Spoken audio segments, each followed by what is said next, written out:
এই শিল্পের সাথে জড়িত 2005 সাল থেকে। তার আগে আমি এই প্লাস্টিক লাইনে কাজ করছি। কাজ করার পরেই আস্তে আস্তে চিন্তা করলাম যে নিজে কারখানা করি। তখন ওটা চেঞ্জ করে আমি আবার 2015 পরে 16তে শুরু করলাম স্যানিটারি আইটেম। এই প্লাস্টিকের কলগুলো বানানো শুরু করলাম।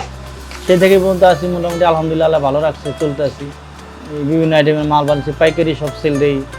একটা ফ্ল্যাটে যা লাগে আর কি, বেসিনের, গোসলখানার শাওয়ার, সর্বমোট 13-14 আইটেমের মালগুলো তৈরি হয়। আমার মেশিন আছে মোট 11টা। আমার কাছে মোট কাজ করে 11 জন, 8 জন মেশিন ম্যান আর 3 জন আমার এখানে ফিটিং ম্যান, ফিটিংয়ে যুক্ত আছে। প্রতিদিন 1500 মাল নামে মেশিন থেকে।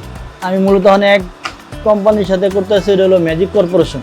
হিউজ পরিমাণই মাল যায় আমার থেকে, প্রতি সপ্তাহে 3000 পিস মাল যায়। এই মালটাই সবচেয়ে বড় মাল, এটাই আমার মেশিনে হয়। এটা হচ্ছে 2টা আইটেম, একটা হলো মাইক শাওয়ার, একটা হলো গোল শাওয়ার। এই 2টা আইটেম। আর যেটা দেখালাম এটা হলো সিঙ্ক, আর এটা হলো একটা হেভি মাল, খুব সুন্দর মাল। আমাদের সম্পূর্ণ খরচ সব কিছু বাদ দিয়ে মাসে 30, 35, 40 এরকম, কোনো মাসে বেশি হয়, 50 হয়ে যায়।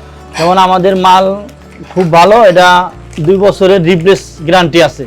2 বছর পরে এটা যদি কোনো সমস্যা হয় রিপ্লেস দেওয়া হবে, কিন্তু এটা আসে না। আমাদের মালগুলো খুব ভালো। শক্তি দিয়ে মূলত আরও অনেক আগের থেকে পরিচয় আমার, প্রায় 17-তে 18-তে একবার আমি লোন নিয়েছিলাম। পরে এই বছর আবার একটু দরকার পড়ছে হঠাৎ টাকার জন্য, এই বাইরে স্যারের ফোন দিলাম, বললো ঠিক আছে আসতে। সময় নেয় না স্যারে, 1-2 দিন কথা বলতে লোন দিয়ে দিচ্ছে। আলহামদুলিল্লাহ, যে সময় টাকা নিয়েছি ওই সময়ের মধ্যে আমার টাকা খুবই দরকার ছিল, কারিগর সব সেটিং ছিল, পাউডার দরকার ছিল, টাকা দিয়ে ওই সময় ভালো উপকার হয়েছে।